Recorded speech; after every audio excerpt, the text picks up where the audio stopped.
nous sommes là pour entamer la deuxième partie de ce forum. J'espère que la première s'est bien passée. Et cette deuxième partie va porter sur deux thématiques autour de panels, donc portant sur l'entrepreneuriat. Et une première partie qui parlera plutôt des étapes de création d'entreprise. Donc, il faudra entendre ici par création d'entreprise, non pas par la mise en place du projet, parce que j'anticipe des questions qui vont peut-être porter sur la mise en place d'un business plan ou autre chose. Donc, ici, on va plutôt cibler tout ce qui est statut juridique, donc le financement ou le fonds de départ de l'entreprise. Il y aura aussi la partie communication et marketing qui, on pense, est très essentielle pour cela. Et il y aura aussi la partie gestion d'entreprise, donc qui peut-être englobera et fera la synthèse de ces trois parties déjà citées. Donc, nous savons tous que aussi le fait de créer une entreprise, c'est un défi énorme pour beaucoup de gens. Et il y a pas mal de personnes qui nourrissent cette envie ou ce projet et malheureusement ne connaissent pas réellement les étapes essentielles pour la mettre en œuvre. Et sans plus tarder, peut-être on va basculer sur la présentation des intervenants ici présents. Alors, nous sommes accompagnés aujourd'hui par des personnes qui ont des parcours très intéressants. En premier, M. Bokar Khan, qui est juriste d'entreprise cadre chez Atlan. On a M. Murtada Faye, qui est responsable collatéral manager dans le finance de marché. On a Madame Mambousso Choun, qui est cofondateur de Yatalco, et Mustapha, qui est entrepreneur et créateur de contenu. On a également M. Shakur Jain, qui est chef et consultant en management de projet. Donc, pour rentrer dans le vif du sujet, nous allons commencer par la partie juridique avec M. Bokar Khan. Alors, Bokar, est-ce que tu peux commencer par nous dire qu'est-ce qu'un statut juridique pour vous? Bonsoir à tout le monde et merci pour cette organisation qui nous permet aujourd'hui de développer certains thèmes et dont le statut juridique. Donc, je vais juste commencer mes propos par une différenciation entre deux termes qui se rapprochent mais qui ne sont pas les mêmes, le statut juridique de l'entreprise et les statuts de l'entreprise. Donc, si on parle de statut juridique de l'entreprise, on fait référence à la forme de l'entreprise. Comme par exemple, on peut nous dire telle société est une société anonyme, d'autres, telle société est une SARL. Ça, c'est la forme, c'est le statut juridique de l'entreprise, en fait.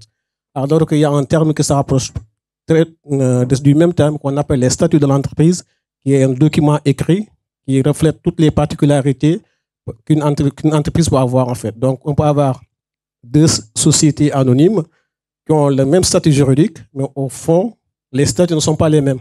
Donc là, il faut juste préciser ça d'abord. Après, dans les développements futurs, on pourra entrer dans le fond des analyses. D'accord, merci pour cette précision ou peut-être cette nuance.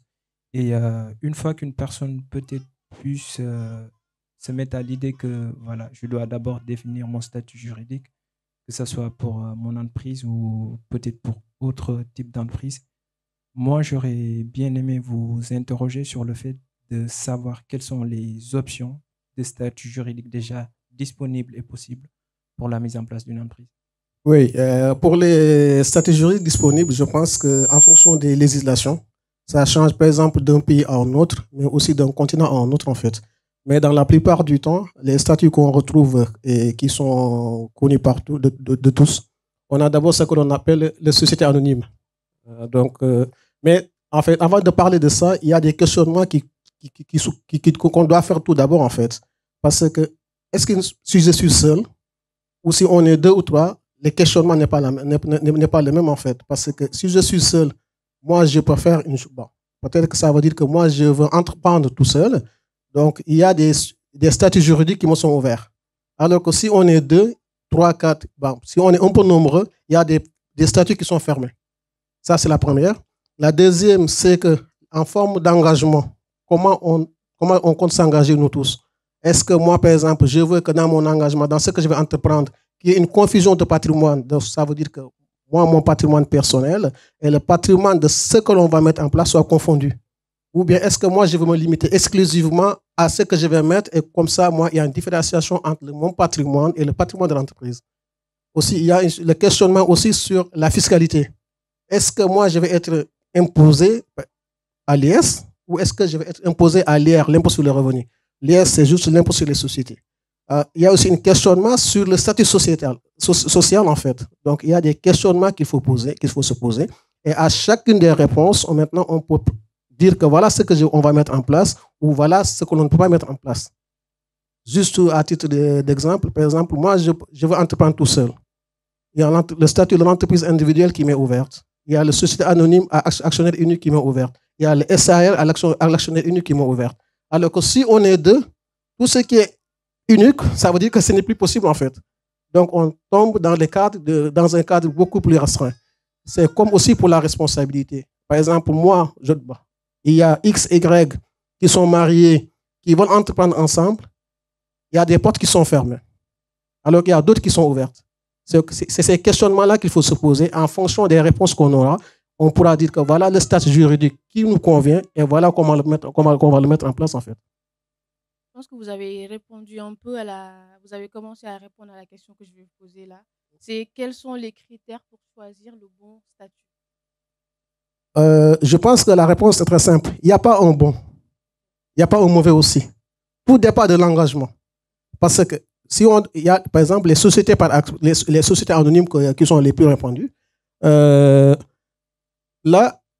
il y a une différenciation de patrimoine. Donc moi, Bokar, je vais investir dans une société anonyme. Ça veut dire que je serai responsable en fonction de mes apports. Alors que si c'est une société de personnes, sur les sociétés qu'on appelle les sociétés de personnes, il y a une confusion de patrimoine.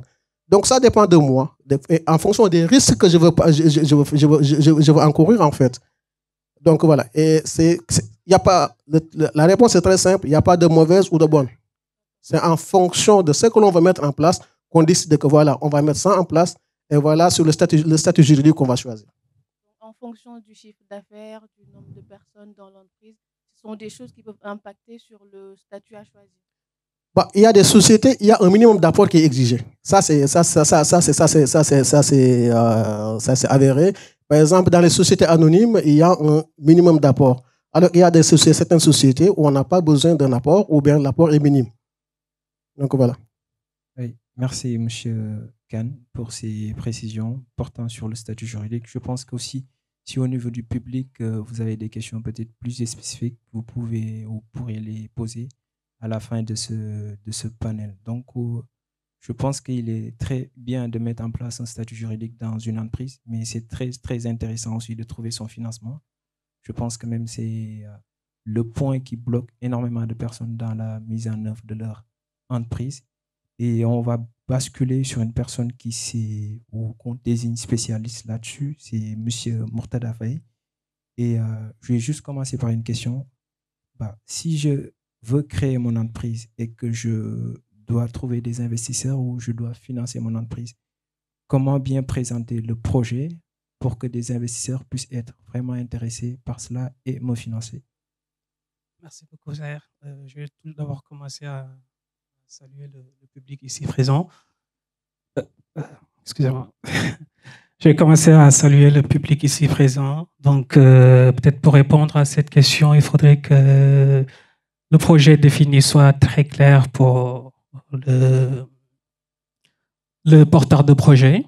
Il faut que le porteur de projet être en capacité d'expliciter de manière très claire pourquoi son projet devrait être financé. Et il doit être aussi en mesure de donner un taux de rentabilité de son projet pour qu'un investisseur puisse l'accompagner. Parce qu'il faut savoir, un investisseur, quand il met son argent, c'est pour au final avoir un retour sur investissement. Et pour cela, il faut que ce projet soit viable. Il faut que ce projet soit bien défini, clair.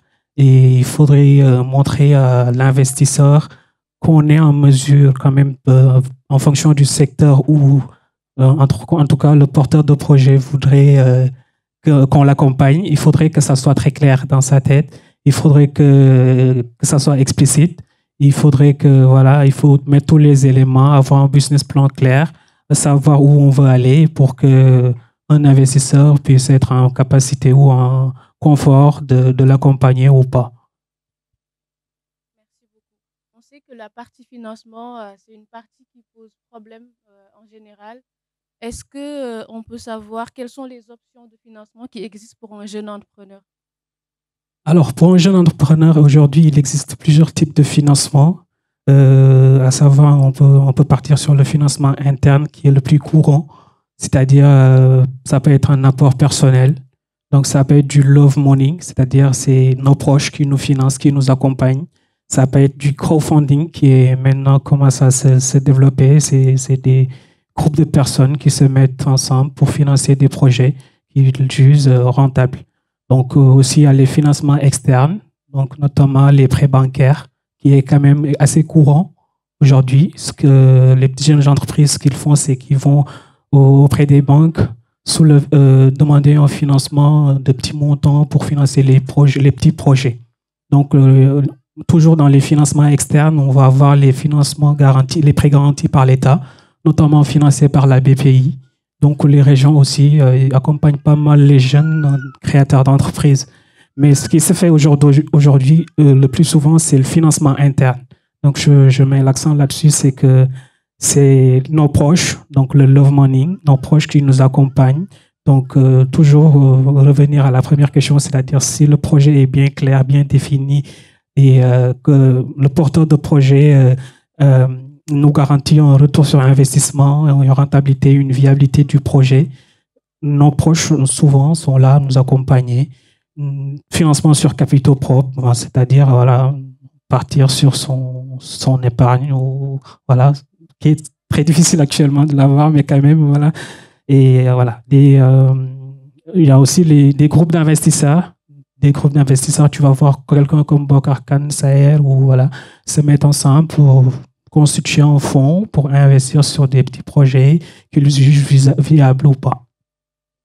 Et juste avant de clore cette partie portant sur le financement, j'aimerais peut-être improviser une question pour une personne qui prend réellement en considération les contraintes, on va dire religieuses, posées par le type de financement. Quelles sont réellement les options qui s'ouvrent à cette personne-là? C'est le love money. C'est le love money, c'est-à-dire c'est le financement de nos proches, nos parents, nos amis, nos frères, nos sœurs, donc qui nous accompagnent sur nos projets. Donc, je pense que selon nos contraintes, c'est quelque chose qui passe. Merci beaucoup, Murtada. Alors, une fois les finances sécurisées, on va passer à la partie communication. Parce qu'il faut bien réussir sa communication pour le lancement d'un projet. Alors, on va s'entretenir avec Mame Diarra Thioune. Alors, pourquoi et quand communiquer? Bonsoir. Pour nous, question c'est important en fait de dire entrepreneur bi nga xamné mom may engagé wu mo bëgg lancer projet wam dañuy xalaat ñu bari dañuy xalaat que ni communication ça se fait après le démarrage du projet, mais la communication en fait arrive dès la conception du projet. Pour bindé ce projet commencer wax lan la ci bëgg def ses décisions, prendre ses décisions bi ngay def ce business plan. Normalement tu dois avoir en fait une ligne bo xamné communication da ci nek, communication ci lancement bi ak communication bo xamné c'est ça va se faire sur le long terme, parce que communication tamit da koy entretenir.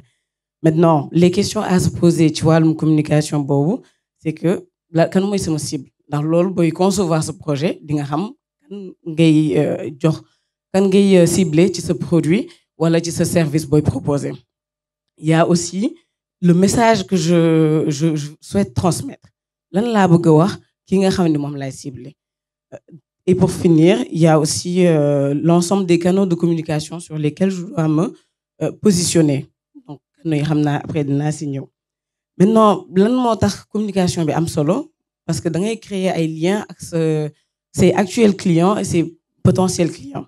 Yow yaa ngi soog a tàmbali kii nga ciblé, parce que mën na nekk benn consommateur comme mën na nekk benn entreprise. Léegi entreprise boobu noonu foog nga xam nan ngay def ba jot ko, nan ngay def ba mu mën a jënd say produits. Donc, yow foog nga créer ay liens ak entreprise boobu noonu. Et aussi, ça te permet en fait que tu prennes confiance, que entreprise bi tamit wóolu la ndax qualité xëy na bi ngay def ak valeur bi nga koy apporter. Loolu moo tax mu am solo daal. Merci beaucoup. Alors, quels sont les points sur lesquels il faut insister quand on communique?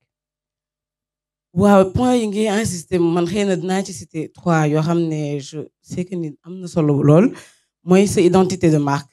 Identité de marque, beaucoup de rôles, c'est quoi? L'identité visuelle, ce logo, mettre en place une charte graphique, si tu en as besoin, créer carte de visite, ay support de communication yoo xam ne nit ñi ci lañ lay mën a ràññewee mën a xam ni que kii yow la couleur yoo xam ne ñooy déterminer sa marque et que fu ñu la gisee ñu ne ah kii de telle entreprise la kii de Mourtada la kii de c'est la personne qui est derrière je ne sais pas telle entreprise. Donc loolu moom daf ci am solo ak message bi nga xam ne yow moom nga bëgg a transmettre par rapport ak ses valeurs ses ambitions objectifs yi nga xam ne moom nga sa entreprise am. Beneen bi mooy canaux yi ma doon wax sànq sa présence en ligne parce que léegi moom gis nañ ni que dëkk bi dox na technologie avancée na boo nekkul en ligne rek xëy na donc sur que ce soit création de site internet wala que tu sois si les moyens ne le permettent pas nga nekk ci réseaux sociaux yi. Voilà, par rapport à son entourage, ça peut être aussi d'autres canaux yoo xam ne mën nga ko mettre en place et ça te permettra d'être visible auprès de ta cible. Ndax cible bi bu ñu la gisul bu ñu xamul ni que existé nga du ñu ñëw di jënd ci say produits du ñu ñëw tamit di xam yow lan mooy say valeurs ak ban histoire la sa entreprise di véhiculer.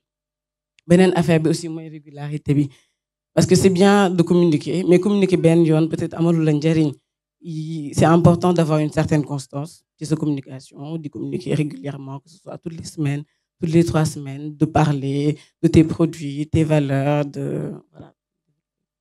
Merci, Sœur Nadia, pour cet éclaircissement. Donc, depuis tout à l'heure, on parle d'entreprise. Là, on va parler plutôt d'entrepreneur. Donc, on va aborder un point qui est très en vogue actuellement, qu'on appelle le personal branding. Et on a une personne qui est assez spécialiste là-dessus, qui est là, qui s'appelle Mustapha. Et on aimerait bien d'abord connaître ce qu'est le personal branding. Ok, d'accord. Bonsoir tout le monde.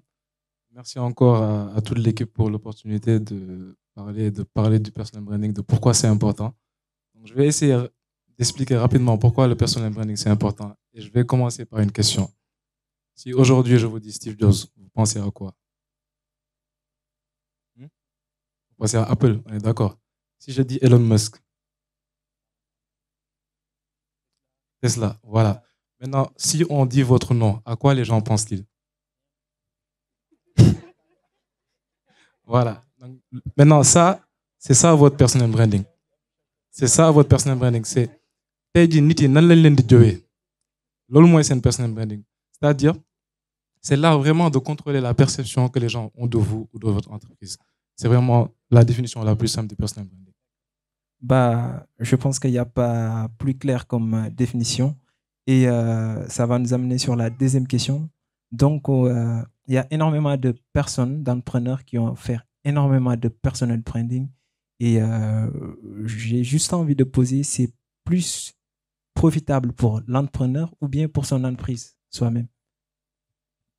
Pour moi, en fait, c'est profitable à la fois pour l'entrepreneur et son entreprise. C'est-à-dire les deux sont liés. Tout à l'heure, j'ai donné l'exemple de Steve Jobs, j'ai donné l'exemple d'Elon Musk. On va prendre un exemple beaucoup plus proche de nous. Cheikh Ahmadou Bamba, Khadim Rassoul. C'était un guide spirituel, mais c'était également une figure d'influence et de leadership. Pourquoi? Parce qu'en fait, il a bâti un personal branding puissant, une identité forte. C'est pourquoi, jusqu'à l'heure actuelle, son message est encore là. Donc, aujourd'hui, on est vraiment dans un monde concurrentiel. On est dans un monde où maintenant l'attention est devenue une monnaie rare. Tout le monde a TikTok, j'imagine, presque. Vous passez peut-être 3 secondes sur une vidéo. Donc, aujourd'hui, il est important, en tant qu'entrepreneur, que vous développez votre personal branding. Maintenant, pourquoi vous devez développer votre personal branding? En fait, aujourd'hui, en tant qu'entrepreneur, ce que vous devez faire, c'est que vous devez être présent sur les réseaux. C'est-à-dire, ce qui est important à savoir, c'est que les gens, ils ne connectent pas avec les entreprises. Ils veulent savoir la personne qui est derrière. Ils veulent savoir quelles sont vos valeurs, quelle est votre histoire, quelle est votre vision. Parce que les gens ne vont pas acheter votre produit parce que votre produit est le meilleur. Des fois, ils veulent juste savoir quelle est la personne ou comment vous êtes. C'est-à-dire, même si vous proposez un bon produit, je viens vous voir et que je vois que, par exemple, ce valeur n'est pas voilà, un dollar, ça me valeur, d'où me donne ce produit. On a une importance. Maintenant, je vais essayer de donner juste quelques avantages de pourquoi c'est profitable pour l'entrepreneur et son entreprise. Premièrement, aujourd'hui, on est dans un monde concurrentiel. Donc, ça te permet de te différencier de la concurrence. C'est-à-dire, aujourd'hui, nous peut-être entrepreneurs, mais en fait. Aujourd'hui, on a plusieurs boulangers.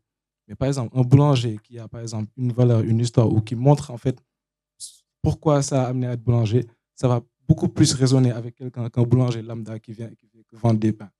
Donc ça, c'est un exemple simple. Deuxièmement, en fait, ça vous permet d'avoir plus de visibilité. Et qui dit plus de visibilité dit plus d'opportunités. Car en fait, aujourd'hui, tout à l'heure, je l'ai un petit peu touché, mais en fait, il ne suffit pas d'être bon. Il suffit d'être vu. C'est-à-dire que mon n'est qu'un domaine, mais vous faites que ça ne sert à absolument rien. Donc, c'est pourquoi, en fait, il faut développer cette visibilité. Et aujourd'hui, avec les réseaux sociaux, vous avez énormément de moyens. Donc, il faut créer du contenu. Sur le comment, je vais peut-être laisser ensuite dans le networking, peut-être si vous avez des questions. Et en fait, dernier point sur pourquoi c'est important, ça vous permet, en fait, d'attirer des opportunités incroyables. C'est-à-dire, il n'y a pas de limite. Plus vous développez votre personal branding, plus vous allez attirer des sponsors, des investisseurs, des partenariats. Vraiment, il n'y a pas de limite côté avantage. Donc, c'était un petit peu ce que je voulais dire. Merci beaucoup, Mustapha. Je pense qu'on va peut-être pas tarder à transiter sur peut-être un point qui va constituer une continuité de ce que tu as abordé tout à l'heure, c'est-à-dire la gestion d'entreprise. Donc, je pense que chaque personne ici a sa définition de gestion d'entreprise. Donc, on va essayer de donner l'occasion aussi à chaque cours de donner sa vraie définition de gestion d'entreprise. Qu'est-ce qu'il entend plutôt par gestion d'entreprise? Bonsoir à tous. Merci de l'opportunité, merci de l'événement, pour l'événement. Qu'est-ce qu'une gestion d'entreprise? C'est simple et difficile à définir, mais je vais peut-être l'imager. Une entreprise, c'est une finalité en soi. Donc, disons, moi, en tant que bon mangeur que je suis, je voudrais aller au restaurant Wiri Wiri. Je sais que Wiri Wiri, j'ai l'adresse de Wiri Wiri, j'ai Waze pour y aller, j'ai un véhicule où dans le véhicule, il y a l'essence qu'il faut, etc. Donc, si je devais faire un parallélisme entre cette image et ce dont on vient de parler, le véhicule, c'est un peu le statut juridique. Est-ce qu'on a besoin d'un véhicule 5 places, 10 places, 8 places? Ce qu'on a comme essence dedans, c'est ce qu'on a comme capacité financière. Est-ce qu'on a 2 bars, 5 bars, 6 bars? Où est-ce que ça peut nous mener? Est-ce qu'on a besoin de passer par une station avant d'y arriver? Est-ce qu'on a besoin d'un investisseur en plus?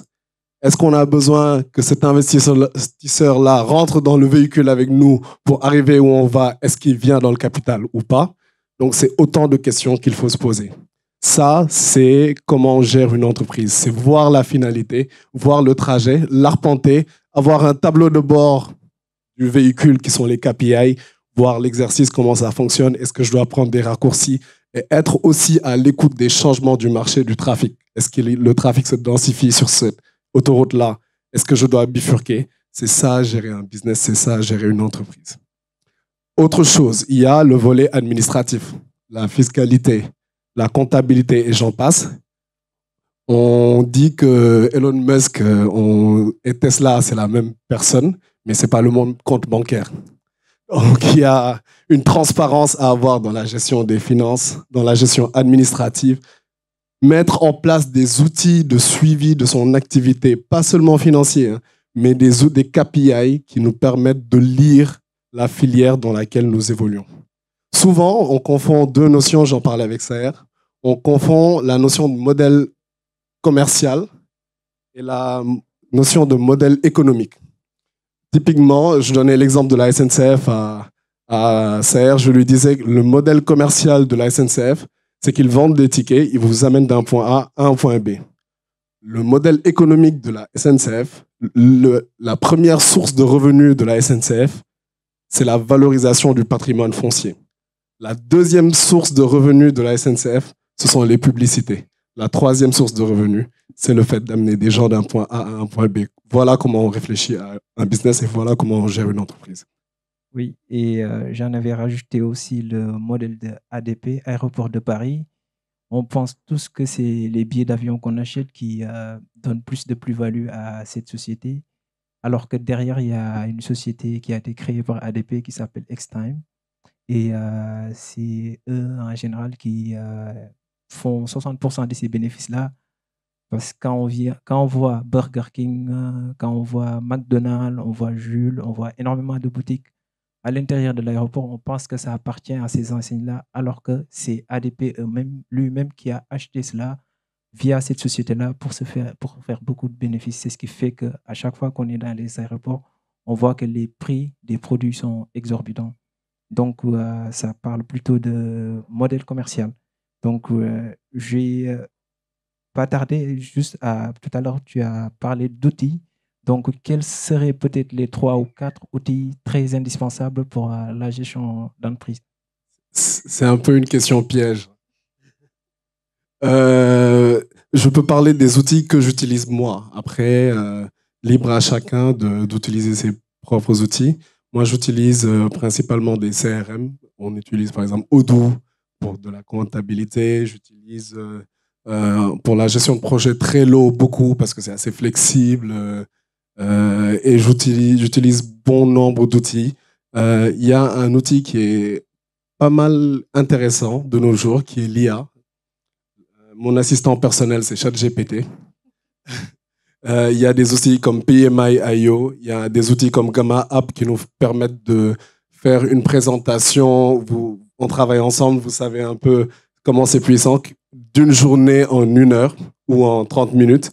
Voilà ce que j'utilise. En fait, j'utilise des outils, mais je ne me cantonne pas à l'utilité de ces outils-là. Je reste ouvert à ce qui se fait et la marche du monde pour pouvoir en tirer le plus grand bénéfice, quoi. Donc voilà quelques outils. Je ne vous dis pas de les utiliser, mais moi, je les utilise quand même. Merci pour vos conseils, Chakour.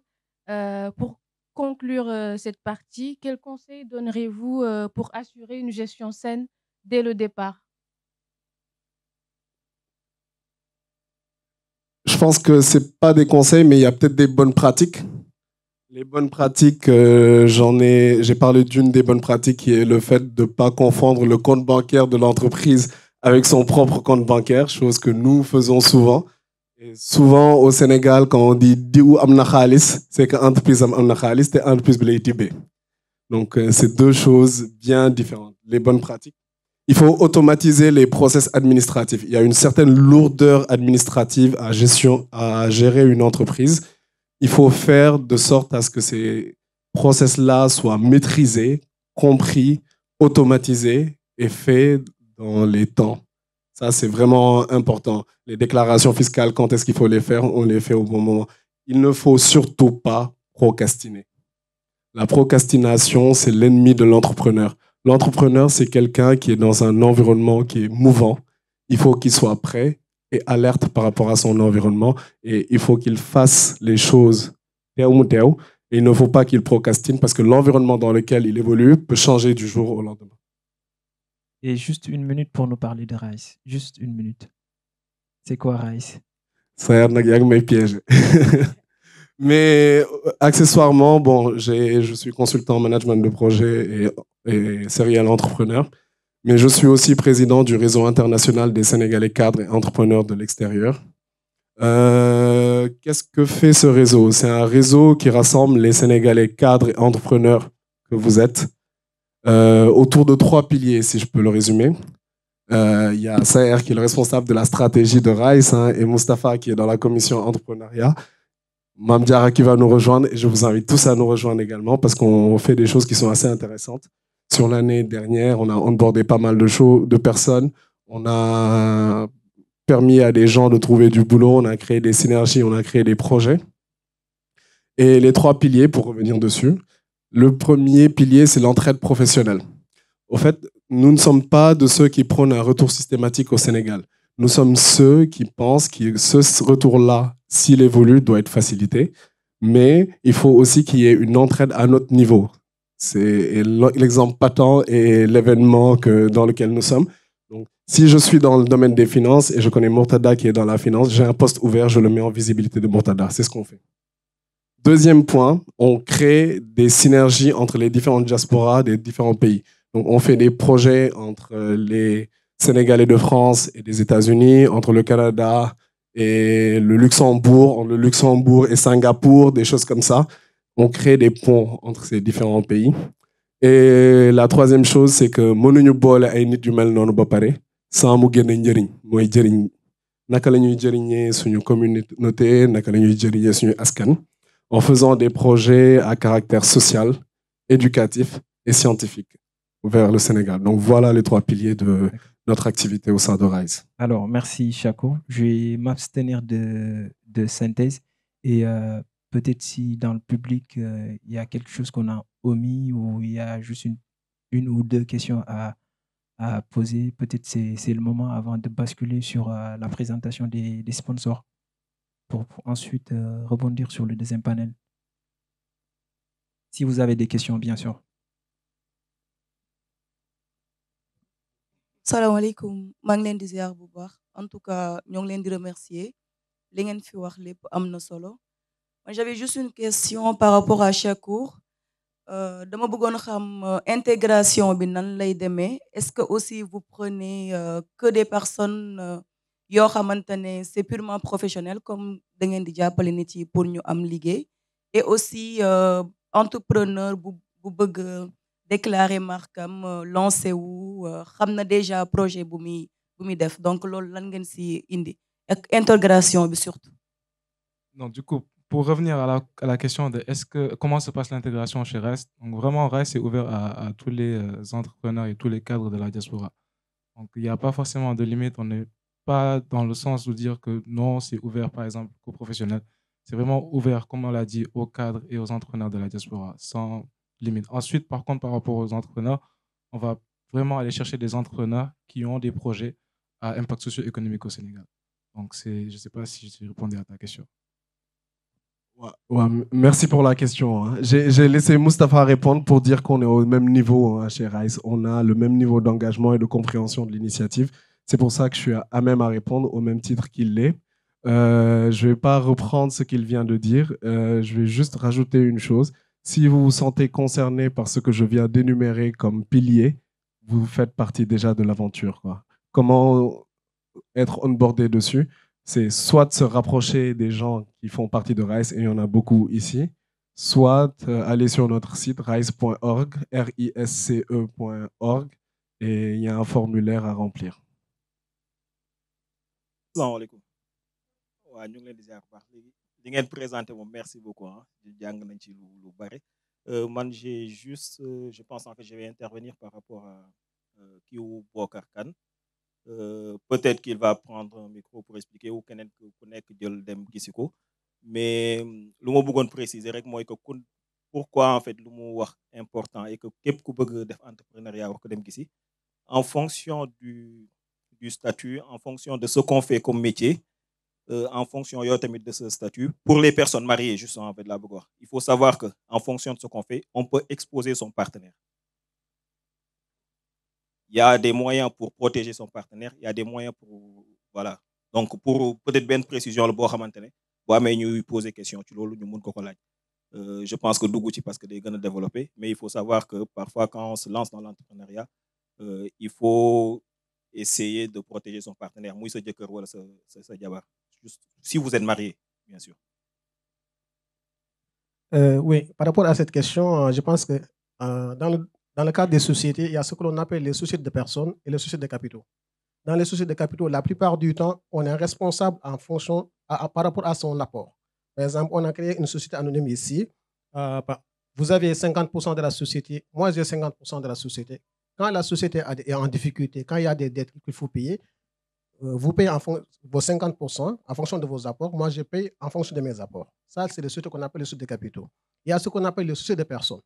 Les sociétés de personnes, il n'y a plus par exemple, cette distinction où en fonction de... Non, on est en fonction du type, on peut être responsable non seulement en fonction de nos apports, mais en fonction de notre patrimoine. C'est pourquoi, par exemple, si on prend le cas des sociétés en commandite, il était interdit que le mari et sa femme soient tous des commanditaires, en fait. L'un doit être commanditaire, l'autre commanditaire, parce que c'est pour protéger le patrimoine familial. Parce qu'aujourd'hui, s'il y a des soucis dans ces soucis de personnes, on saisit non seulement les biens de la société, mais on saisit aussi les biens des actionnaires, en fait. Et donc, si un couple, mari et femme, sont tous dedans, ça veut dire qu'on va saisir les biens de la société, mais on va aussi saisir les biens de la famille. Donc, en fait, on parle en termes de patrimoine, en fait. Donc, c'est le patrimoine, ce n'est pas l'immense, c'est rien du tout. C'est le patrimoine. Et donc, on veut sauver le patrimoine familial. C'est pourquoi il y a dans certaines sociétés, il est préférable que les deux, le mari et la femme, ne soient pas tous dedans. Donc, voilà. Si c'est des sociétés de capitaux, il n'y a pas de souci. Le problème ne se pose pas. Mais dans les sociétés de personnes, des sociétés qu'on appelle communément sociétés de personnes, là, parce qu'il y a une confusion de patrimoine, en fait. Il n'y a pas une différence entre le patrimoine de la société et le patrimoine des propriétaires. Donc, c'est ça la différence. Donc, c'est le patrimoine qu'on fait référence au patrimoine. Salam alaikum wa rahmatullah. Aux exposants, franchement, nous les remercier bu baax ci exposition bi ngeen ñu defal. Juste xamna xawma ndax question la ou ben conseil bu may demander rek par rapport ak ñi exposants. Déjà di rafetlu vraiment exemple yi ngeen joxe par rapport ak développement yi ngeen def surtout auto bi.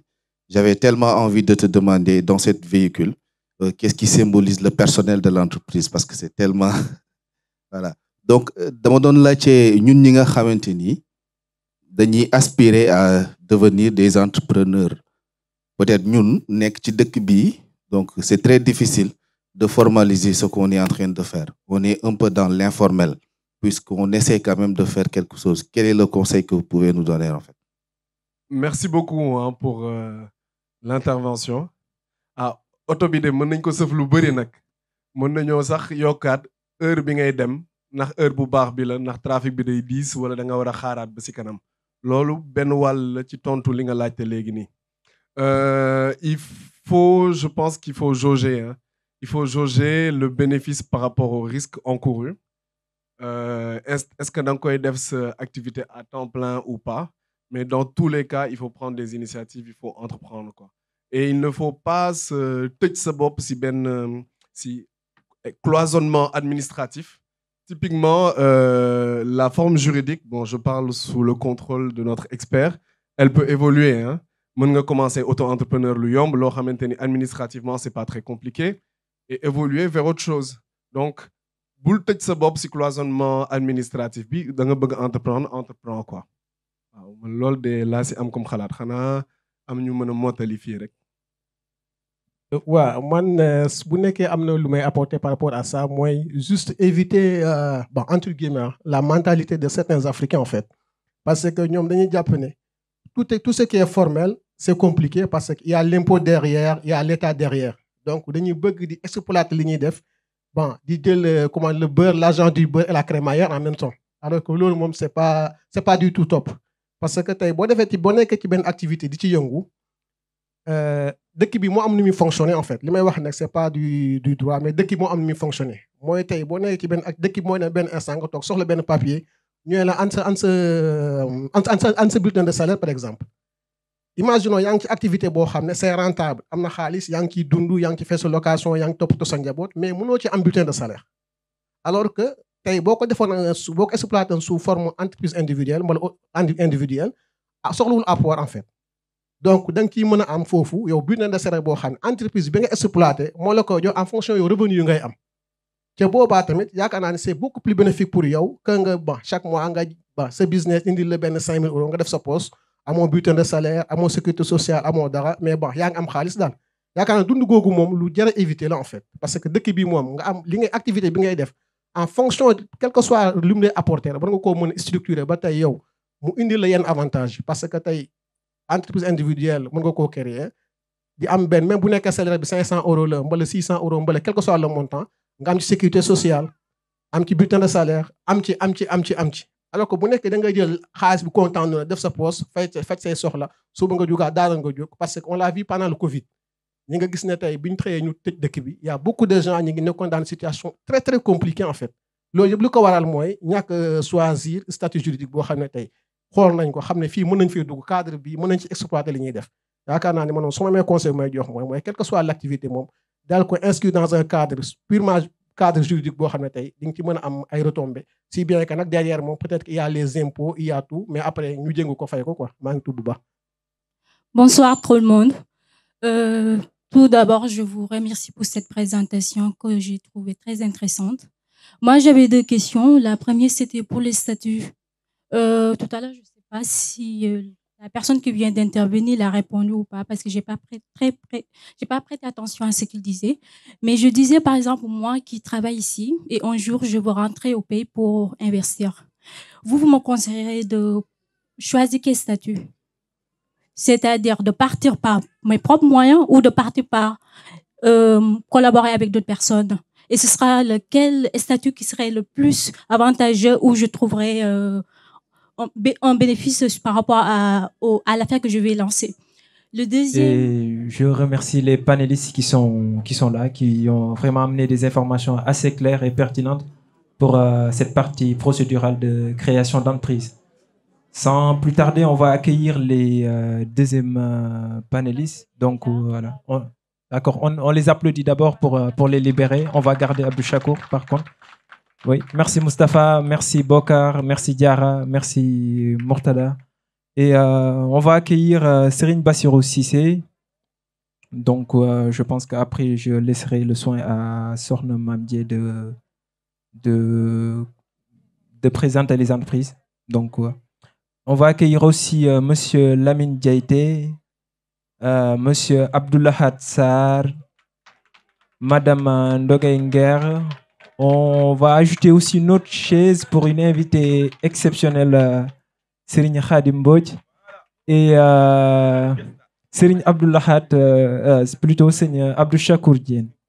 Donc cette partie va plutôt porter sur le retour d'expérience de personnes qu'on a jugées être, je vais dire, entre guillemets, expertise dans le domaine de l'entrepreneuriat. Donc ici, on va plutôt parler de choses qu'on pourrait appeler de face cachée, parce qu'à chaque fois qu'on voit un entrepreneur, on voit la partie plutôt réussite. Donc on se dit souvent que c'est des personnes qui ont réussi, qui ont beaucoup d'argent, alors qu'au fond, il y a énormément d'obstacles qui sont surmontés, énormément des fois d'échecs et de rebonds qu'on voit tout le temps. C'est des choses qu'on ne voit pas de manière, on va dire, apparente, mais quand on confronte ces entrepreneurs, on réalise qu'ils vivent des fois des nuits assez compliquées. Donc, on va aborder ce sujet-là. Donc, ça s'intitule l'entrepreneuriat, ce que l'on... Alors, nous avons comme invité M. Serigne Bassirou Cissé de la société Cissé Design. Merci de l'applaudir. On a M. Lamine Diaité de la société Easy et Transatlantique IMO. M. Abdullah Hatsar de la société Diaspora Service et Sencar Automobile. Madame Nogaïnger de la société Hayati. M. Abdou Chakour Diène de la société Samad Consulting. Et M. Khadim Mbodj de la société TPCO. Voilà. Alors, on va commencer parce que cette partie est divisée en thématiques. Donc, c'est des questions ouvertes, donc libre à chaque personne ici de répondre. On va désigner d'abord pour aborder cette question, on va désigner des personnes, mais vous pouvez vraiment répondre à n'importe quel moment vous voulez ou peut-être ajouter des choses. Donc, on va déjà parler du défi financier parce qu'on pense que c'est le problème le plus sous-jacent sur la vie des entrepreneurs. Donc, quels ont été vos plus grands défis financiers auxquels vous avez été confrontés? Et j'ai envie d'adresser cette question à M. Serigne Bassirou Cissé et M. Lamine Diaité. Bonsoir tout le monde. Encore merci pour cette occasion que vous nous donnez de nous exprimer et de partager notre expérience parce que c'est très important. Ça, comme l'a souligné tout à l'heure Serigne Omar Ndiaye, c'est quelque chose que, voilà, on va dire c'est une initiative à saluer. Donc c'est la 2e édition. Donc, essayons de travailler pour que la 3e édition soit plus large et soit plus ouverte à tout le monde, parce que c'est quelque chose qui peut bénéficier à beaucoup de monde. Donc, les difficultés concernant la finance, il y en a énormément, hein, parce qu'à chaque fois, comme vous le savez, donc je pense que Seigne Chakour l'a souligné tout à l'heure, on va dire qu'on il est multicasquette en fait, il porte plusieurs casquettes. C'est un chef de projet, il doit avoir des compétences en marketing, il doit avoir plein de compétences. Il doit avoir aussi des compétences en comptabilité pour ne pas se faire avoir.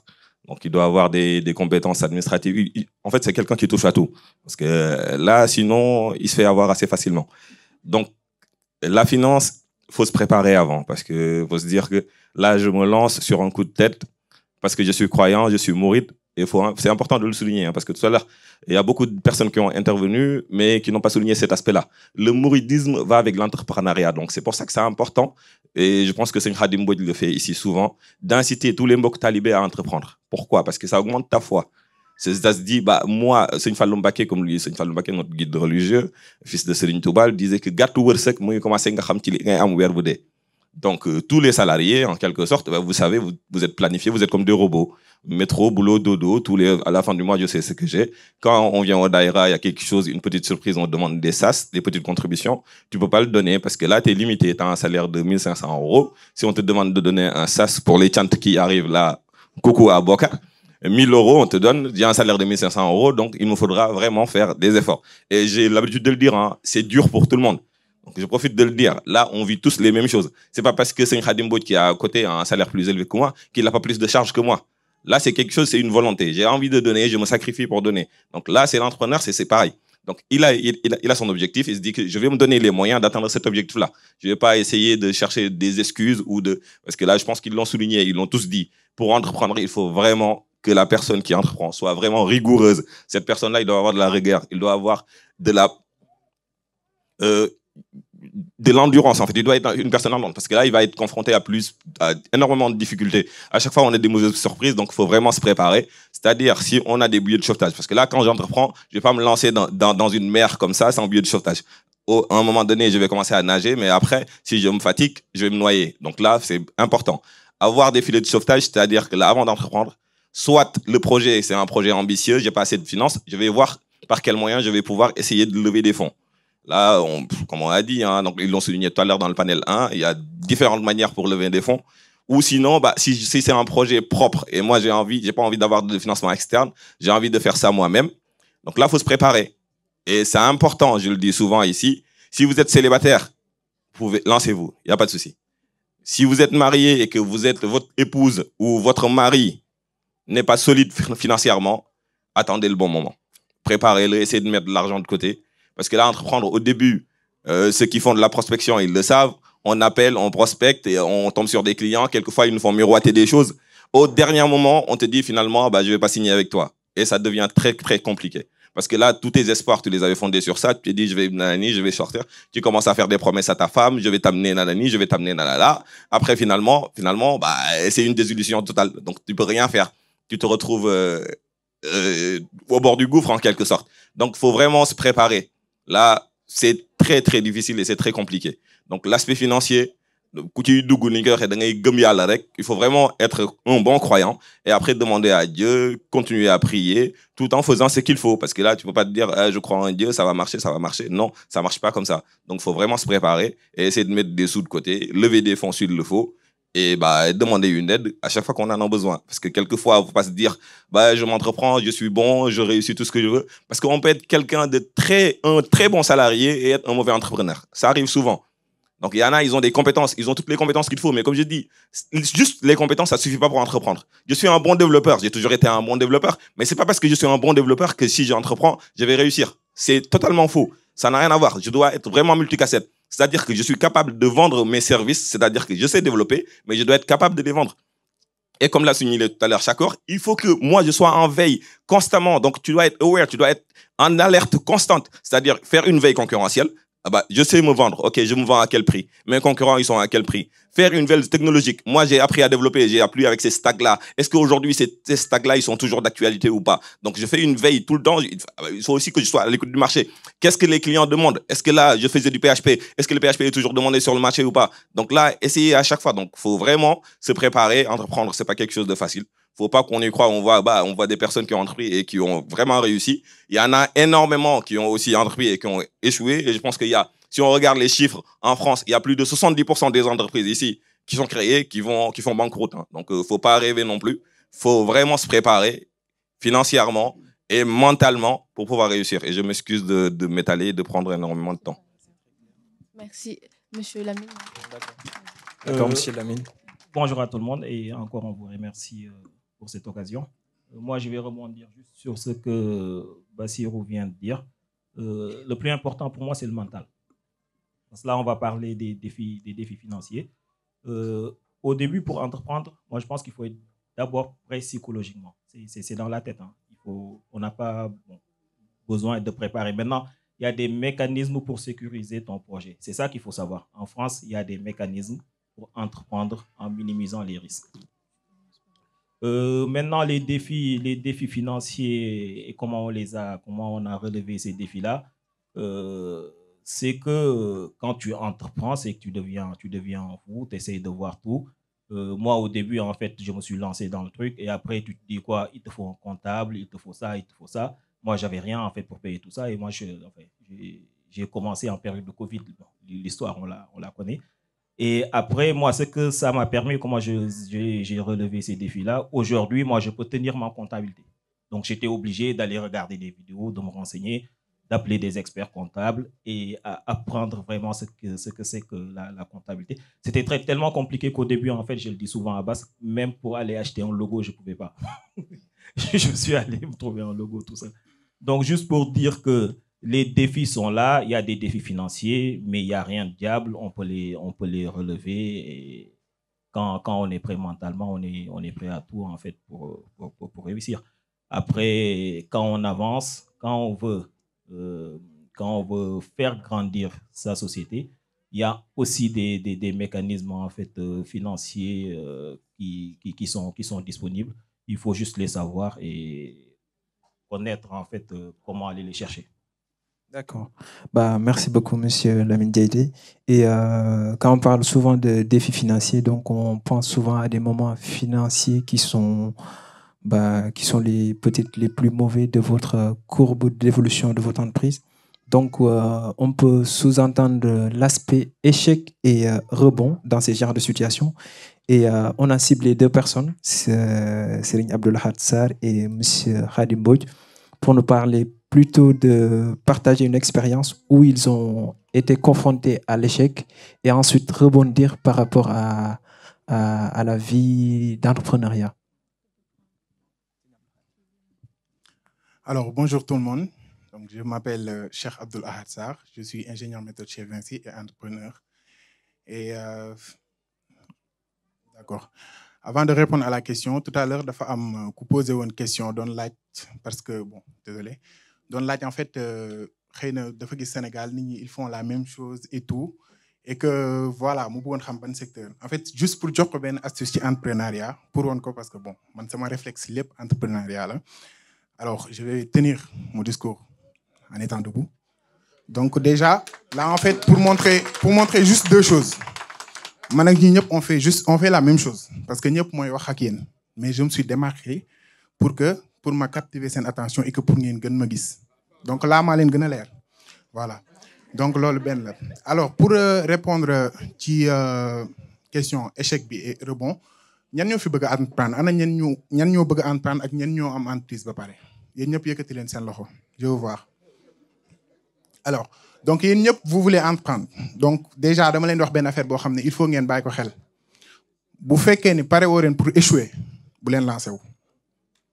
Vous allez échouer ça je vous le dis et que xam leen ko tey vous allez échouer lu tax ngeen di échouer mën na doon échec bu ndaw mën na doon échec bu mag mais ça fait partie du processus en vrai mënoo leen cee rëcc parce que en fait mënoo bëgg a bâtir royaume wala nga bëgg a construire benn affaire bu mag te en fait doo am benn moment brique bi wadd wala lii bi yàqu wala non c'est impossible c'est impossible. Donc déjà pour commencer il faut ngeen xam ni di ngeen échouer. Pour joxe ay exemple par exemple man bon bien je suis assez jeune et tout par rapport ak ñi et tout mais premier conteneur bi nga xam ne man maa ko chargé parce que déjà chargement bon comme vous le voyez peut-être tous sur les réseaux et tout man maay dem Allemagne chargé et tout mais dites-vous que premier conteneur bi ma chargé xam nga ñaata laa ci am bénéfice 0 franc 0 franc pour un conteneur boo xam ne boo calculer dédouanement ak chargement dikkee na ma à bon après 10 000 euros lépp en fait. Et loolu tey lan moo ko waral lan moo tax échec boobu am mooy lan mauvaise gestion ak nekk fii mënoo gérer nekkoo sur place nga dénk ko ñoo xam ne li la mbir mi jaral ñoom jaral leen ko et ça c'est tout à fait normal. Après rebond bi ma ci am nag mooy bon c'est vrai ñi ngi entreprendre bëgg nañ jëm kanam et tout mais après xaalis rek la et que voilà dañuy dem bàyyi ko xëy na tolluñu fenn mais après metti na parce que tamit nga doon jeune jël xaalis tey jii dugal ci loolu yëpp après génnewoo ci dara metti na sa xol mais juste ce que je veux vous dire par là mooy xam ne échec daf lay gën a forger soit tu apprends soit tu gagnes mais amul tey jii loo xam ne da koy wàññi ci yow désolé pour salaamaaleykum ñoo ngi leen di siyaar yéen ñëpp ku ci ne ci turam ak santam di leen gërëm ak a jaajëfal sur l'initiative. Avant may répondre ci question bi damay jël juste 3 minutes pour wax suma idée wu entrepreneuriat man je me dis que on est tous des entrepreneurs et tant bu may waxtaan dañ naan ma ñëpp mënuñu entreprendre je suis d'accord mais on est tous entrepreneurs man première société bi ma créée je crois que c'était le 2 février 2013 c'est le jour où je me suis marié avec Ndella. Parce que pour dire, c'est ma femme et mon associé en même temps. Donc man, c'est ma première réussite. Man, damay entreprendre, te xaw moo ne maa ngi entreprendre. Parce que entreprendre, c'est quoi? C'est juste investir sur un projet. Da ngay am dara mu jaral la nga ne man lii dama koy construire pour demain mën ci jur dara. Donc on est tous entrepreneurs parce qu'on est père de famille. Léegi pour donc muy marié ak célibataire tamit moom mooy xool nu mu koy indee mais tey jii quand tu te maries ça veut dire que tu t'engages au fait auprès d'une personne léegi personne boobu noonu ngay engagé wu donc man pour man commencer nga entrepreneuriat léegi yow bu fekkoon ne peut-être da nga mel ni man bëggoon ni projet yow tu en parles c'est-à-dire que yow ce partenaire tu le prépares pour le monde de demain le monde de demain mooy tey jii da ngay gis koo xam ne il est salarié il est cadre dans sa boîte am un confort bu énorme xëy du jour au lendemain rek war ko quitter sans parachute parce que comme je dis sans parachute peut-être sama feebar mooy feebar murid yi mooy feebar waa daara ji yëpp ki ñu ko teg mooy Basiru ak Bokar lu ñu yor mu jël waaw dañuy laaj addiya ba da ngay foog ne mais comme je dis loolu itam daa am benn baat boo xam ne moom ma ci doon dimbale mooy dajale taxula am joxe itam taxula ñàkk waaw donc pour dire que ne vous êtes vraiment à la bonne place on est à la bonne école mooy jawaxtu la waaw loolu te itam pour le passage dama bëggoon ngeen tàccul ma sama jabar parce que c'est notre 12 ans de mariage donc c'est ma première entreprise mooy la foyer Mbodj en quelque sorte pour l'anecdote donc du coup à partir de là pour revenir ci échec yi damay joxe benn anecdote